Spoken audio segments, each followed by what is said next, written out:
বাপ মারে খুশি করতে লক্ষ টাকা খরচ করা লাগে না রে যুবক। মারে বাবারে খুশি করতে বোয়াল মাছ খাওয়ানো লাগে না। মুখ বইরা আম্মা কয়া ডাক দেও, মুখ বইরা আব্বা কয়া ডাক দেও, দেখবা বাপ মার দিল খুশি হয়ে গেছি। আল্লাহ কয় বান্দা তুই তোর মারে খুশি করলি না, যেন আমি আরশের মালিক রে খুশি কইরা নিলি। রাতের বেলা মাথায় একটু তেল লাগায় দিছো মার, বাবার পায়ের তলায় একটু তেল মালিশ করে দিছো। ওই রাতে যদি তোমার মরণ হয়, মায়ের নবীর সুসংবাদ তোমার ব্যাপারে, যত বড় গুনাহগার তুমি হও না কেন, সকাল হওয়া মাত্রই তোমার জন্য জান্নাতের দরজা খোলা। সকাল হওয়া মাত্রই জান্নাতের দরজা খোলা। আর একজন যদি জীবিত থাকে, একজনকে খুশি করো, একটা জান্নাতের দরজা তোমার জন্য খোলা। এরপরে নবী বলেন আমান আসবাহা গাসিয়ান লিল্লাহি ফি ওয়ালিদাইহি আসবাহা লাহু বাবান মাফতুহান মিনান নার। আর যদি কোনো সন্তান রাতের বেলা মারে কষ্ট দেয়, বাবার কলিজায় আঘাত দিয়া রাতে ঘুমায়, অথচ বাবার কাছে মাপ চাইল না, এমন কথা বলল যেই কথায় বাবার কলিজায় লাগছে, মার কলিজায় লাগছে, এরপরও মার কাছে মাপ চায় নাই, বউ বাচ্চা নিয়ে ঘুমায় পড়ছে। মায়ার নবী দয়ার নবী বলেন তুমি যত বড় হাজি সাবার নামাজি হও, সকাল হওয়া মাত্রই তোমার জন্য জাহান্নামের দুইটা দরজা খোলা। কিলা ইয়া রাসূলুল্লাহ ওয়া ইন যালামা। সাহাবায়ে কেরাম জিজ্ঞেস করে ইয়া রাসূলুল্লাহ, এত বড় কথা, যদি কোনো মা কোনো বাবা সন্তানের সাথে জুলুম করে, যদি কোনো সন্তানের উপরে বাপ মা জুলুম করে, তিনটা সন্তানের ভিতরে দুইটারে মায়া করে, একটারে কম মায়া করে, অথবা সম্পত্তি বন্টন করার সময় একজনরে কম দিছে আর একজনরে বেশি দিছে, এইভাবে যদি কোনো মা বাবা কোনো সন্তানের উপরে জুলুম করে গো নবী, তবুও কি সন্তান বাপ মার সাথে ভালো আচরণ করবে? এই প্রশ্ন যখন মায়ার নবীকে করলেন সাহাবী, আমাদের অনেকেরই মনে এই প্রশ্ন থাকতে পারে। আমাকে অনেকে ফোন দিয়ে এই কথাটা জিজ্ঞেস করে, হুজুর বাবা তো আমাকে ঠকাইছে, ভাইরে ভালো ভালো জমি দিছে, আমাকে জমি ভালো দেয় নাই, ভাইয়ের সন্তানকে বেশি আদর করে, আমার সন্তানরে কম মায়া করে, এইভাবে দুই চোখে দেখে, তবুও কি আমি মারে খাওয়াবো, তবুও কি আমি বাবারে খাওয়াবো? আমি বললাম ভাই জবাবটা আমি দেব না, জবাবটা আমার মায়ার নবী দিছেন। সাহাবীরা একই প্রশ্ন করলেন, নবী জবাব দিলেন ওয়া ইন যালামা ওয়া ইন যালামা ওয়া ইন যালামা। নবী তিনবার বলেছেন যদি বাপ মা জুলুম করে তবুও সন্তান জুলুম করতে পারবে না, ভালো আচরণ করতে হবে। একমাত্র কারণ হলো তিনি আমার মা, একমাত্র কারণ তিনি আমার বাবা, একমাত্র কারণ তিনি আমার বাবা, তিনি আমার মা। তার উসিলায় আমি দুনিয়া দেখেছি, তার উসিলায় আমি বড় হয়েছি, তার উসিলায় আমি আজকে ম্যাজিস্ট্রেট, তাদের উসিলায় আজকে আমি ডাক্তার, তাদের উসিলায় আজকে আমি শিল্পপতি। আল্লাহ পাক খালিক আর মালিক, বাপ মা হলো উসিলা, ঠিক কিনা জোরে বলেন?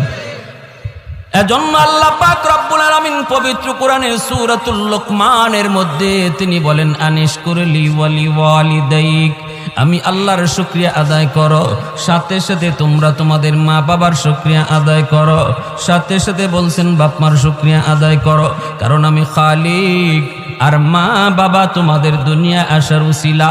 অতএব যখনই আমি আল্লাহর শুকরিয়া আদায় করবা খালিক হিসাবে, তখনই সাথে সাথে বাপ মার শুকরিয়া আদায় করো তারা দুনিয়ায় আসার উসিলা হিসাবে।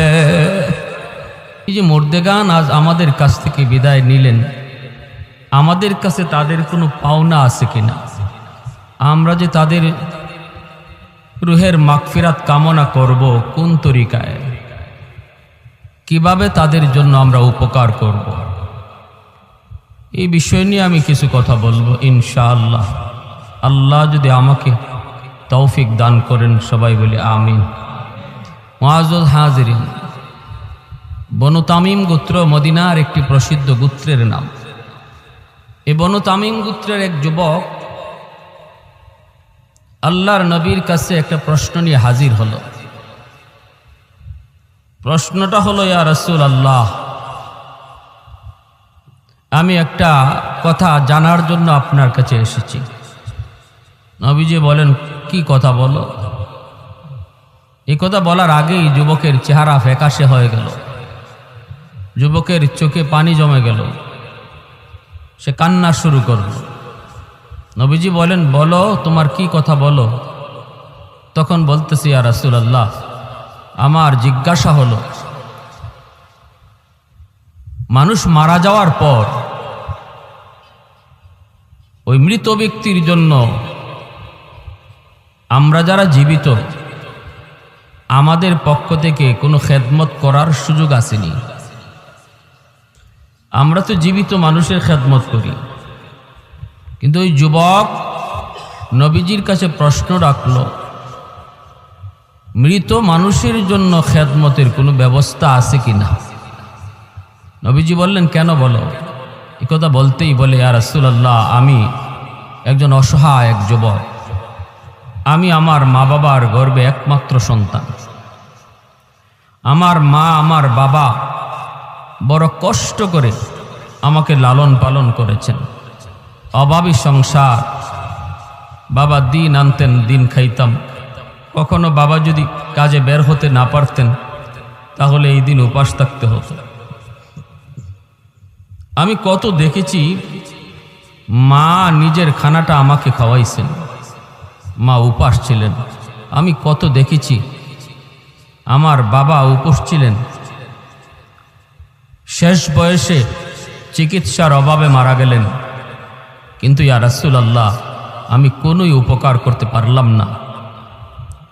আমার কাছে তখন টাকা পয়সা ছিল না, আমি উপযুক্ত হয়েছি, টাকা পয়সা কামানোর কোনো সুযোগ আমি পাই নাই। চোখের সামনে সে অভাব আর কষ্ট আর কান্না নিয়েই আমার আম্মা আমার আব্বা দুজন কবরে চলে গেলেন। আমি কোনো খেদমত করতে পারি নাই, কোনো খেদমত করতে পারি নাই। এই ধরনের আমাদের মধ্যে আসেনি না? নাই, আছে। যুবক বলতেছে, ইয়া রাসূলুল্লাহ, এখন আল্লাহ আমাকে অনেক সম্পদ দিছে, আমি এখন প্রচুর সম্পদের মালিক, টাকা পয়সার কোনো অভাব নাই, কিন্তু আমার এই টাকা দিয়ে কার খেদমত করব? যার খেদমত করার ছিল সে তো নাই, তারা তো নাই। ওগো নবীজি, এখন আমি শুধু রাতের বেলা কান্না করি, চোখের পানি জড়াই, মার সে অভাবের দৃশ্য দেখা, মার কষ্টের কথা চিন্তা কইরা, বাবার কষ্টের কথা চিন্তা করে, যে আজ আমি চাইলে আমার আম্মাকে আমার আব্বাকে যত বড় ডাক্তার হোক তারে দেখাইতে পারতাম, মাকে একটা ভালো শাড়ি কিনে দিতে পারতাম, আব্বারে একটা ভালো লুঙ্গি কিনে দিতে পারতাম। যখন মা বাবা দুনিয়ায় ছিল তখন আমার তৌফিক ছিল না, আর এখন আল্লাহ আমাকে তৌফিক দিছে, কিন্তু সুযোগ কেড়ে নিয়েছে, মা বাবা কবরে শায়িত। ইয়া রাসূলুল্লাহ, ওগো নবীজি, আমি জানতে চাই, আমি কি আমার আম্মা আব্বাকে কোনো খেদমত করার সুযোগ আছে? এই কথা বইলা যুবক কাঁদতেছে। যুবকের কান্না দেখে আমার আপনার রহমতের নবীও কান্না শুরু করে দিছে। কারণ নবীজি তো মা বাবার কথা শুনলে এমনিতেই নরম হয়ে যান, কারণ জন্মের আগেই তো আমার আপনার নবী বাবা হারাইছেন, বুঝ হওয়া মাত্রই মা হারাইছেন, মার খেদমতের সুযোগও নবী পান নাই, বাবাকে তো চোখেই দেখেন নাই। আব্বা ডাক্তার ভিতরে কত মজা আমার আপনার নবী তা জানেন না, বাবা ডাক দিলে কত মজা লাগে সেটা নবী বুঝতেন না। এজন্য মা বাবার কথা যেই বলতো মায়ার নবী তখনই কান্না শুরু করে দিতেন।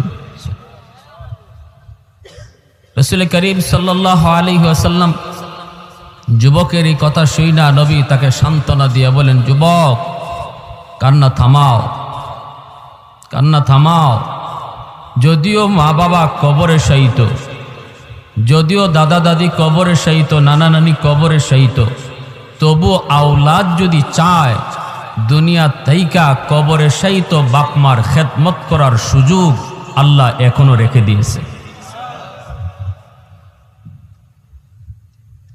নবীজি বলেন, 5টা কাজ যদি করো হাদিস শরীফ আল্লাহর নবী বলেন 5টা কাজ যদি করো আল্লাহ তোমার খেদমত মা বাবার কবরে পৌঁছে দিবে। 5টা কাজ কি কি একটু জানার ইচ্ছা আছে সবার? সবাই জানতে আগ্রহী? আলহামদুলিল্লাহ। যাদের মা বাবা আজকে দুনিয়াতে আছেন তাদেরও জানা দরকার, কারণ একদিন তারা থাকবে না। কে আগে যাবে কে পরে যাবে কেউ জানে না। আসার সময় সিরিয়াল মেনটেন হয়, যাবার সময় কোনো সিরিয়াল নেই, কে আগে যায় কেউ জানে না। আমরা যারা মাটির উপরে থাকব আমাদের জন্য করণীয় কি? নবীজি বলেন হাদিসের আলোকে 5টা আমল যদি আমরা করি তাহলে আমরা আমাদের কবরে শায়িত মুর্দেগানের খেদমত করতে পারব। আল্লাহর নবী রহমতের নবী বলেন 5টা আমল। 1 নম্বরে নবী বলেন আসসালাতু লাহুমা। নবী বলেন যুবক 1 নম্বর আমল হলো, 1 নম্বর কাম হলো বেশি বেশি করে তুমি তাদের জন্য দোয়া করো। বেশি বেশি করে তাদের জন্য তুমি দোয়া চাও। কোন দোয়া? যে দোয়াটা আল্লাহ কোরআনের মাধ্যমে শিখাইছেন, রব্বির হামহুমা কামা রব্বায়ানি সগীরা। এই দোয়াটা শিখাইছেন কে? একটু মনোযোগ দিয়ে কথাগুলা শুনব। লম্বা চোরা কোনো বয়ান না, 5টা কথা বলার পরই বয়ান শেষ। একটু মনোযোগ, একটু মনোযোগ যুবক, একটু দিলটা নরম করে কথাগুলি শুনো রে। আল্লাহ নবী বলে 1 নাম্বার হলো তাদের জন্য দোয়া। যেই দোয়াটা আল্লাহ কোরআনের মাধ্যমে শিখাইলেন। আল্লাহ নিজে বলেন তুমি যদি তোমার বাপ মার জন্য দোয়া করতে চাও আমি আল্লাহর কাছে, তাহলে এইভাবে দোয়া করো।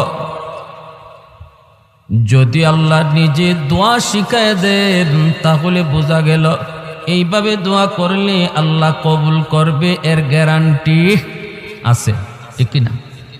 ফ্যাক্টরির মালিক যদি বলে আমার ফ্যাক্টরিতে যারা চাকরি করার জন্য দরখাস্ত দিয়েছো, আমি সব দরখাস্ত দেখার পর একজনকে আমি শুধু চাকরি নিয়োগ দিব, একজনকে দিব। কে সেই একজন? কে সেই একজন?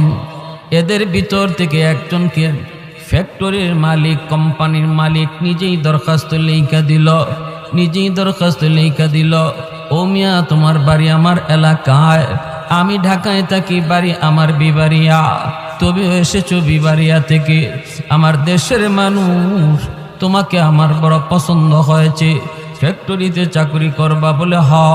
দরখাস্ত কেমনে লিখবা আমি শিখায় দিই, আমার কাছে দরখাস্ত এইভাবে তুমি লেখো।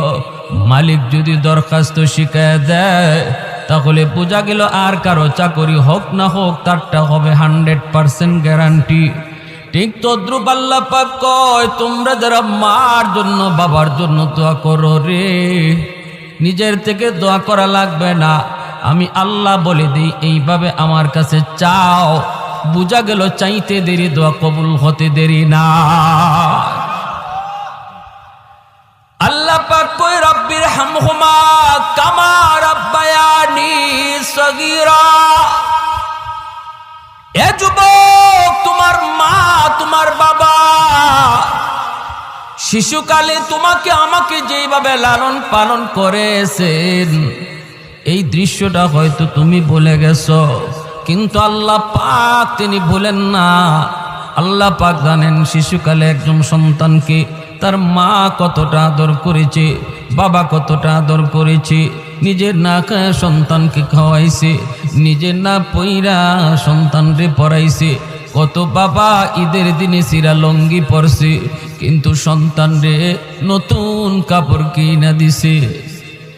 কত মা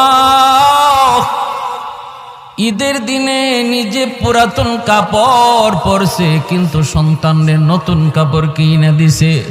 রব্বুল আলামিন তিনি বলেন শিশুকালের দৃশ্যটা আমি আল্লাহ এখনো দেখতেছি। তোমার বাবার গায়ের ভিতরে কত অসুস্থতা, এরপরও নিজে ডাক্তার দেখায় না।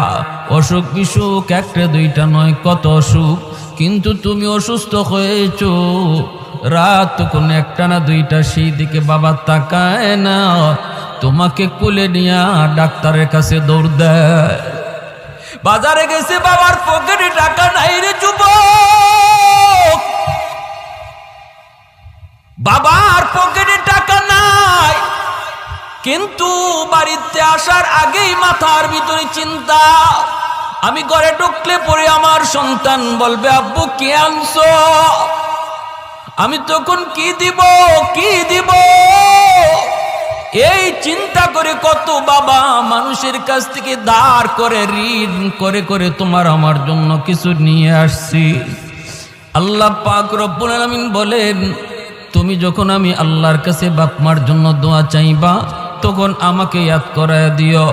আমাকে বইল মালিক, শিশুকালে আমার আম্মা আমার আব্বা যেইভাবে আমাকে মায়া করছেন, আল্লাহ কবরেও তুমি ওইভাবে মায়া কইর। আমাকে ইয়াদ করে দিও, আমাকে ইয়াদ করে দিও। আমি আল্লাহর তো ইয়াদ আছি, আমি শুনতে চাই তোমার মুখ থেকে কথা।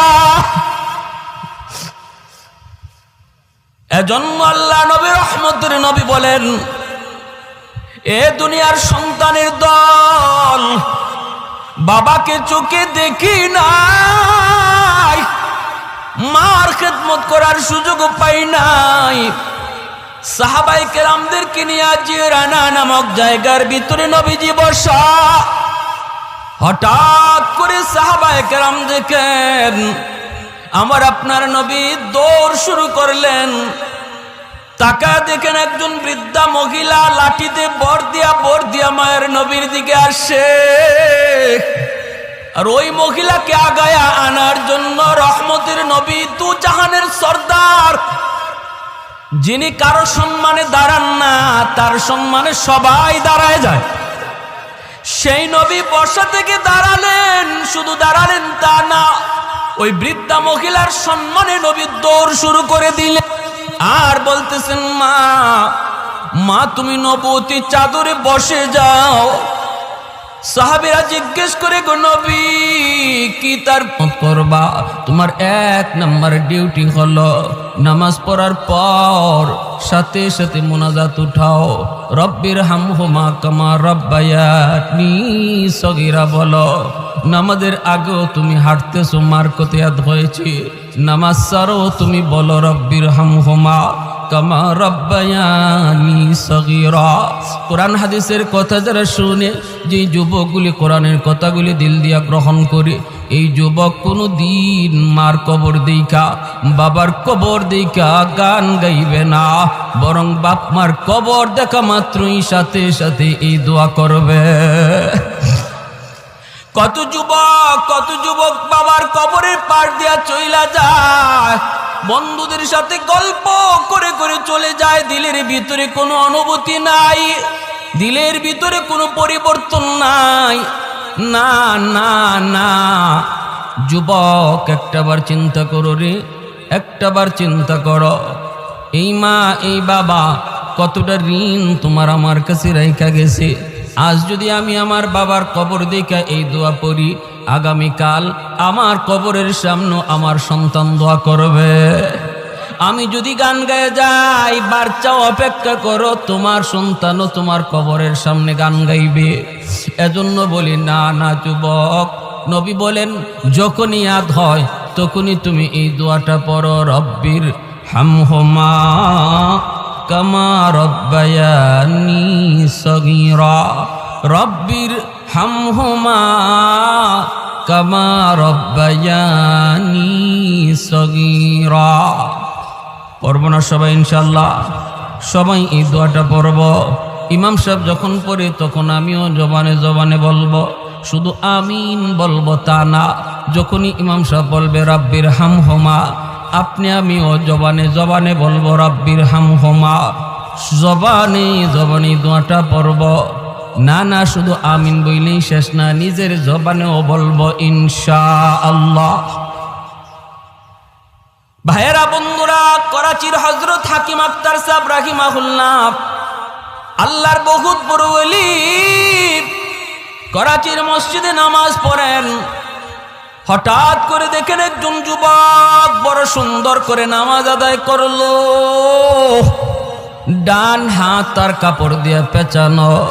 নামাজ শেষ হলে পরে আল্লাহর ওলি যুবককে ডাক দিলেন, যুবক বড় সুন্দর করে নামাজ পড়েছো, কিন্তু তোমার ডান হাত কাপড় দিয়ে পেঁচানো কেন? যুবক বলতেছে, ও আল্লাহর ওলি, এই করুণ ইতিহাস, আমি আমার মায়ের গর্ভে একমাত্র সন্তান।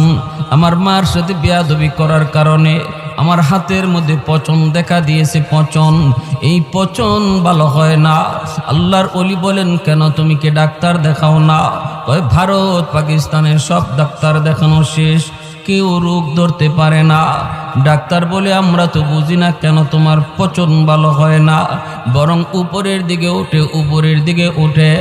আমি বলেছি, ডাক্তার তোমরা আমার রোগ ধরতে পারো না, কিন্তু আমি নিজে আমার রোগ ধরে ফেলেছি। আমার আগুন লাগছে আসমানে, তোমরা পানি দিতেছো জমিনে, এই আগুন কোনো দিন নিভবে না। মার সাথে বেয়াদবি করেছি, মার সাথে বেয়াদবি করেছি, বউয়ের কোথায় মার গায়ে হাত উঠায় ফেলছি, নাউজুবিল্লাহ। যেই মাত্র মার গায়ে হাত উঠেছি, মা হাউমাউ করে কান্না করে আর করে, বাবা আজকে তুই বউয়ের কোথায় আমি মার গায়ে হাত উঠে দিলি, একবারও চিন্তা করলি না এই হাতটা মা চুমায়া চুমায়া বড় করছি। তোর বাবা নাই, জন্মের কিছুদিন পরে তোর বাবা মারা গেলেন, তোর মুখের দিকে তাকাইয়া জীবন যৌবন শেষ করে দিলাম, অন্যত্র বিয়ে বসলাম না। আজকে তুই তোর বউয়ের কথায় আমি মার গায়ে বোঝে তুই হাত উঠায় দিলি, তাহলে ঠিক আছে, আল্লাহ যেন তোর এই হাত পচায় দেয়, নাউজুবিল্লাহ। তুই যেন আমার জানাজার নামাজ পড়তে না পারো। যুবক বলতেছে, ও আল্লাহর ওলি, মা এই পদ্ম দেওয়া মাত্রই আমি টের পাইছি আমার পায়ের জমিন কাইপা উঠছি। অফিসে গেলাম, কিছুদিন পরেই মার মৃত্যু সংবাদ। বাড়িতে আসার জন্য রওনা দিলাম, কিন্তু রাস্তায় এত সমস্যা হয়েছে অন্য কোনোদিন হয় না। গ্রামে পৌঁছতে পৌঁছতে মার জানাজা গ্রামবাসী পড়ে ফেলেছে। আমি এসে হাউমাউ করে কান্না করি। মুরব্বীরা কয়, বাবা তোমার জন্য অনেক অপেক্ষা করেছি। মানুষজন আর ধৈর্য ধরে না, এজন্য জানাজা পড়ে ফেলেছি। আমি কান্দি আর বলি, এটা তোমাদের দোষ না, এটা আমার কপালের লিখন গো। মার একটা বদ্ধ ছিল, তুই আমার জানাজার নামাজ যেন পড়তে না পারো। মার এই বদ্ধ কবুল হয়ে গেছি। মার আরেকটা বদ্ধ আসিল, তোর হাত যেন পচা যায়। অল্প দিন পরে আমি দেখলাম ওই হাত, যে হাত আমি মার গায়ে উঠেছি, এই হাতের মধ্যে ফুরা দেখা দিছি। এই ফুরা থেকে পচন শুরু হয়ে গেছি। ডাক্তারের কাছে গেলাম, কেউ রোগ ধরতে পারে না, অ্যান্টিবায়োটিক খায়, অ্যান্টিবায়োটিক দেয়, কিন্তু রোগ সারে না, কোনোভাবেই তো রোগ সারে না। আমি তো আমার রোগ ধরে ফেলেছি। আমার হাতের পচনের দুর্গন্ধ এত বেশি। সুন্দরী বউ, যেই বউয়ের কারণে আমি মার গায়ে হাত তুলছিলাম, সেও আমারে সেইরা বাপের বাড়ি চলে গেছে। এলাকার মানুষ আমাকে বাড়ি থেকে বের করে দিয়েছে। আমি এখন রাস্তায় রাস্তায় ঘুরি, মসজিদে মসজিদে কান্না করি আর সেজদা দিই। হাতটা কাপড় দিয়ে পেঁচে রাখি যাতে মানুষ দুর্গন্ধ না পায়। গো আল্লাহর ওলি, আমার কি আল্লাহর কাছে কোনো মাফ আসেনি? আমি কি কোনো মাফ পাইমুনি? মাফ পাইমুনি? সমাজে এমন কত যুবক, মার সাথে তুমি বেয়াদবি করতেছ, বাবার সাথে তুমি বেয়াদবি করতেছ। আমার নবী কয়, রাদাল্লাহি ফি রাদাল ওয়ালিদাইন ওয়া সাকাতুর রাব্বি ফি সাকাতিল ওয়ালিদাইন। ওগো আল্লাহ, আমার আল্লাহ তার হাবিবকে ডাইকা কয়, বন্ধু তুমি কয়া দাও, যেই সন্তানের উপরে তার মা তার বাবা রাজি থাকে, আমি আল্লাহ তার উপর রাজি হইয়া যায়। আর যেই সন্তানের উপরে বাপ মা নারাজ, হজ কইরাও আমাকে রাজি করাতে পারবে না, তাহাজ্জুদ পড়াও রাজি করাতে পারবে না, মসজিদ বানায় দিয়েও আমাকে রাজি করাইতে পারবে না। যদি বাপ মা রাজি না থাকে, আর যদি বাপ মা রাজি থাকে, আল্লাহ বলে আমি রাজি হইয়া যাই। এজন্য রে যুবক, কার গায়ে হাত উঠাইতেছো, কারে বকা দিতেছো? নবীজি বলেন, মান আসবাহা মুতিআন লিল্লাহি ফি ওয়ালিদাইহি আসবাহা লাহু বাবান মাফতুহান মিনাল জান্নাহ।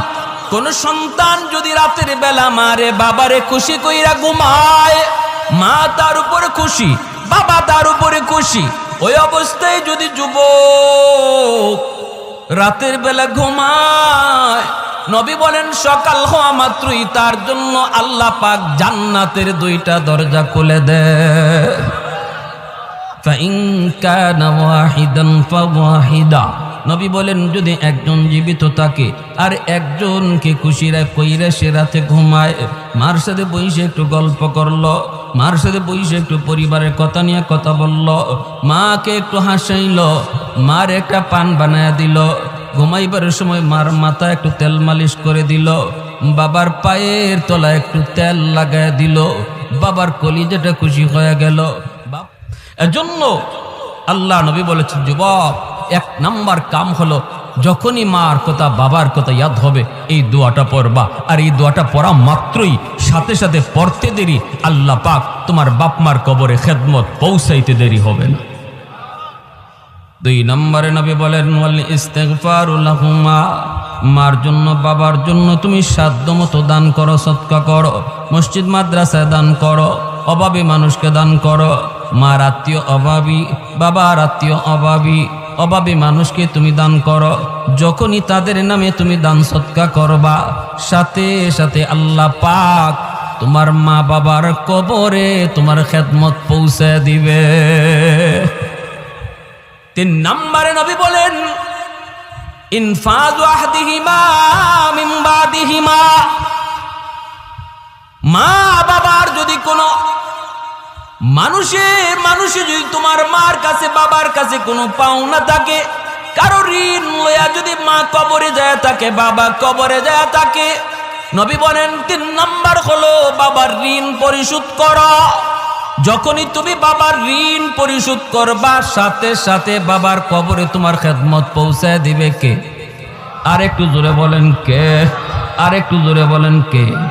বাবার ঋণ তুমি পরিশোধ করবা, পৌঁছে দিবে আল্লাহ তোমার খেদমত। ভাইয়েরা, বন্ধুরা, প্রতিবেশীর হক নষ্ট করেছে তোমার বাবা, তুমি জানো 1 হাত 1.5 হাত জায়গা বাবা জোর দখল করে নিয়েছে। তোমার বাবার গায়ে শক্তি ছিল, তারপর পরিবারও বড় ছিল, গোষ্ঠীও বড় ছিল, এজন্য জমি দখল করেছে। তুমি জানো, যদি আজকে তুমি বাবার কবরে খেদমত পৌঁছাইতে চাও, গরু জবাই করে জিয়াফত পরে করো, আগে ওই 1 হাত জায়গা ফেরত দিয়া দাও, সাথে সাথে আল্লাহ পাক বাবার কবরে খেদমত পৌঁছে দিবে। তোমার ফুফুদের পূর্ণ হক নষ্ট করেছে, তোমার আব্বা তোমার ফুফুদের হক দেয় নাই, তোমার প্রতি দরদি হইয়া, তোমার প্রতি দরদি হইয়া, সন্তানের ভবিষ্যতের কথা চিন্তা কইরা বোনদের হক অনেক ভাইয়েরাই নষ্ট করে। বোনের জমি দেয় না, অথচ বোনের যে অংশ আছে অংশটা ধার্য করেছেন কে? আর একটু জোরে বলেন কে? খালি জমি জমানা বাড়িও আসতে মাতেন দিয়ে। আপনাদের সমাজে এই কথার প্রচলন আছে নাকি? কয় বাড়িও লই দিবি, বাড়ির অংশ লই দিবি। যত ব্যক্তিতে বাপের বাড়ি থেকে বাড়ির অংশ নিছে, সাথে সাথে বাপের কবর ফাইটে গেছে। নাউজুবিল্লাহ, জোরে কম ডর লাগায়, বোনরে ডর লাগায়। আবার কয় বাড়ির অংশটা লই যাইবি, বেড়াইতে আইবি না? তো বেড়াইতে আইবি না, ভাইয়ের বাড়িতে বেড়াইতে আইবি না, সব লইয়া গেলে বেড়াইবে কই? তাহলে বোঝা যায় বেড়ানি যাইতে হইলে আগে জমি রাখা লাগে। এখন যদি জিজ্ঞেস করে কেউ যে তুমি যে তোমার শালির বাড়িতে বেড়াইতে যাও, তুমি যে তোমার সমন্দির বাড়িতে বেড়াইতে যাও, এখানে কয়েকের জায়গা আগে জমা রাখছো? বোনের ব্যাপারে যে বলো যে তুই ভাইয়ের কাছ থেকে সব সম্পদ যদি লইয়া যাস, তাহলে বেড়াইতে আইবি না। তুমি যে অন্যত্র বেড়াইতে যাও অথবা বোনের বাড়িতেও যাও, মাঝে মাঝে যাও, বোনের ওখানে তুমি কয়েকের জমি রাখছো? কথা ঠিক কিনা ধরে বলেন? এই ধরনের ধোঁকাবাজি কথা বইলা যারা বোনের হক দিচ্ছেন না বা দেয় না, মনে রাখবা তুমি যত বড় হাজি হও, যত বড় গাজী হও, কবরে যাওয়া মাত্রই আগুন শুরু হয়েছে। আর এই আগুন নিবানোর একমাত্র পথ, তার সন্তান যদি চায় যে বাবার কবরে আগুন নিবাই, যদি সন্তানটারে দিন শিখায় থাকো, সন্তানের অন্তরে আল্লাহর ভয় ঢুকায় যাও, যদি সন্তানরে আল্লাহর পরিচয় শিখায় যাও, আখিরাতের ফিকির তার অন্তরে ঢুকায় যাও, তাহলেই শুধু বাঁচার একমাত্র পথ। এই সন্তান যদি মনে করে আল্লাহ আমার আব্বার কবরে আগুন নিবানো দরকার, সেই শুধু পারে এই অংশটা ফেরত দিবে, ফুফুদেরকে ডাকবে, ফুফু না থাকলে ফুফাতো ভাই বোনরা ডাকবে, দেখকে বলবে তোমাদের যে অংশটা আছিল পুরাপুরি লইয়া যাও, পুরাপুরি দিয়া দিবে। যদি তোমার চাচারে ঠগায়া থাকে, চাচারে ডাকো, দেখকে নাইলে চাচাতো ভাই বোনরে ডাকো, দেখকে তাদের অংশটা তাদেরকে বোঝাও। যেদিন বুঝাইবা, যেদিন ফেরত দিবা, ওই দিনই বাবার কবরের আগুন নিববে। কথাটা শক্ত হয়ে গেছে কি ভাই? অসুবিধা হইতেছে আপনাদের? এর আগে 10টা গরু জবাই করে জিয়াফত করলেও কবরের আগুন নিববে না, কবরের আগুন নিববে না। আরেকজনের হক নষ্ট কইরা তুমি কবরে যাবা, আর এই হক ফেরত না দিয়া তোমার সন্তান 10টা গরু জবাই কইরা জিয়াফত করছে, লাভ নাই। এজন্য আল্লাহ নবী বলে, যুবক যদি তুমি তোমার মা বাবার খেদমত করতে চাও, তাহলে 3 নাম্বার কাজ হলো, মা বাবার কাছে যদি কোনো ঋণ থাকে কারো, তারা যদি ঋণ লইয়া কবরে যায় থাকে অথবা কারো হক নষ্ট করে কবরে যায় থাকে, সেই হকটা তুমি দ্রুত ফেরত দাও, সাথে সাথে তোমার খেদমত কবরে পৌঁছায় দিবে কে? আল্লাহ। কি ভাই অসুবিধা হইতেছে? কথাগুলা জানার দরকার আসেনি না নাই? আছে। 4 নম্বর আল্লাহর নবী বলেন, সিলাতুর রাহমিল্লাতি লা তুসালু ইল্লা বিহিমা। আল্লাহর নবী রহমতের নবী বলেন, যুবক 4 নম্বর হলো তোমার মার যাদের আত্মীয় স্বজন আছে, মা দুনিয়ায় নাই কিন্তু মার আত্মীয় স্বজন এখনো দুনিয়ায় আছে।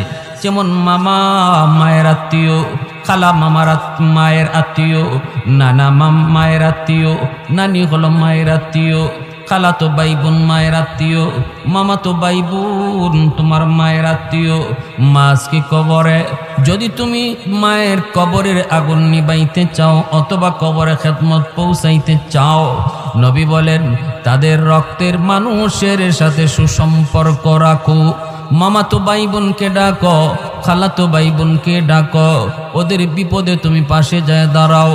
যখনই তুমি একটা ফোন দিয়ে কইবা কিরে ভাই কেমন আছো, কেমন আছো, নবী বলেন যেন তুমি কবরে ফোন লাগাইছ। মার কবরে তোমার ফোন লাগাই দিবে আল্লাহ। তুমি ফোন দিছো মায়ের রক্তের মানুষ কেমন আছে, কিন্তু আজকে আমাদের চিত্র হলো এমন, নিজের মানুষ পর হয়ে যায়, পর আপন হয়ে যায়। ঠিক কিনা জোরে কোন? আজকে পর আপন হয়ে যায়, আপন পর হয়ে যায়। মামা চিকিৎসার অভাবে মারা যায়, বাগনা খবর নেয় না। মার নামে গরু জবাই করে, কিন্তু মামা অসুস্থ। হাদিস জানি না, আমার নবীর কথা জানি না, বিদায় আমরা বুঝি না, আমল করি না। মায়ার নবী দয়ার নবী বলেন, যুবক একজন যুবক আমার নবীর সামনে শুধু দাঁড়ানো, আর রহমতের নবী সরওয়ারে দু জাহান তিনি ওয়াজ করেন। বক্তা হলেন একজন, শ্রোতা হলেন একজন। নবী 4 নম্বরে বলেন, বাবা তোমার দুনিয়াতে আজকে জীবিত নাই, কিন্তু বাবার আত্মীয় স্বজন দুনিয়ায় আছে, দাদা আছে, দাদি আছে, চাচা আছে, চাচি আছে, ফুফু আছে, ফুফা আছে, ফুফাতো ভাই বোন, এরা হলো তোমার বাবার রক্তের মানুষ। এরে যুবক, যদি বাবার কবরে তুমি খেদমত পাঠাইতে চাও, বাবার রক্তের মানুষগুলির খবর নেও, এদের সুখে দুঃখে তুমি পাশে থাকো, সাথে সাথে আল্লাহ পাক তোমার খেদমত বাবার কবরে পৌঁছায় দিবে কে? আমরা সপ্তাহে অন্তত একবার ফোন করতে পারি। আরে ভাই, ফোন দিলেই যে টাকা দেওয়া লাগবে তা তো না।